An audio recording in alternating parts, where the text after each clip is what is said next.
One of the hardest parts of a spiritual path is that as you raise your own frequency, the parts of you that are vibrating lower get rattled up, shaken up, and sometimes all hell can break loose.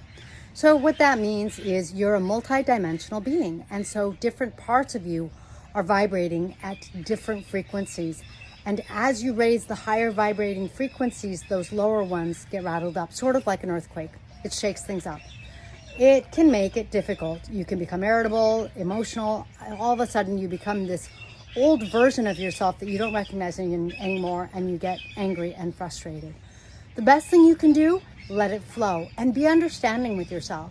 Understand that this is just part of the process, and that as you ride the storm or make it through the earthquake, things will get better. Now,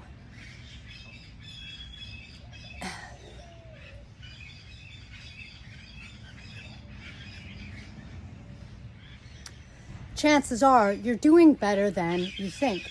The other thing that happens when we're on a spiritual path is that as long as we keep intending to work on ourselves and improve ourselves, we tend to raise our frequency and things tend to keep working out for us.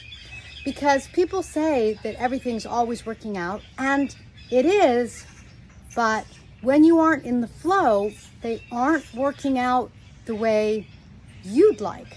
They aren't working out in a way that you think is working out. In other words, if you get into a train wreck, whether it is literal or metaphorical, you're not going to feel like things are working out.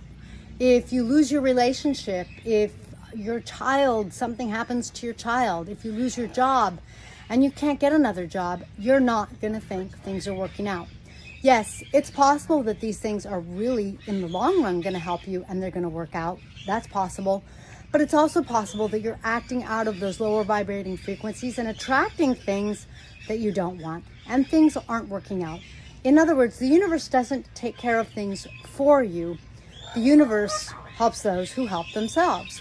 So you still have to do your part. You still have to do your best, be your best, and raise your frequency, and then go through those earthquakes when they come along. That is the way the system is set up.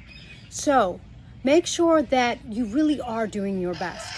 When you are making choices, make sure that you're doing your best, especially with 1 or 2 significant choices every day, to make sure that you feel like you're making the wisest choices that you can. Even that's tricky, because sometimes we think we're making the wisest choices and we're not. The universe doesn't punish or reward. So if you're mistaken, do a better job tomorrow. If things didn't work out, try to make a better choice next time, because sometimes we fool ourselves into thinking that we made the better choice. And so one of the most important things you can do is what the Toltecs call stalking yourself. That means that you watch, you observe, you become like Sherlock.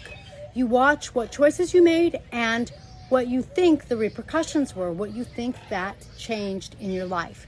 Because your energy is the energy affecting your life. So watch to see what you choose, because that activates energies, and watch to see what it brings. Give yourself credit for doing your best, and keep stalking those choices so that you can keep raising your frequency. That is when and how the universe is able to really help you bring it all together, keep everything working out, right? Because you do want to make sure that you are constantly growing and evolving, because then the universe will have your back.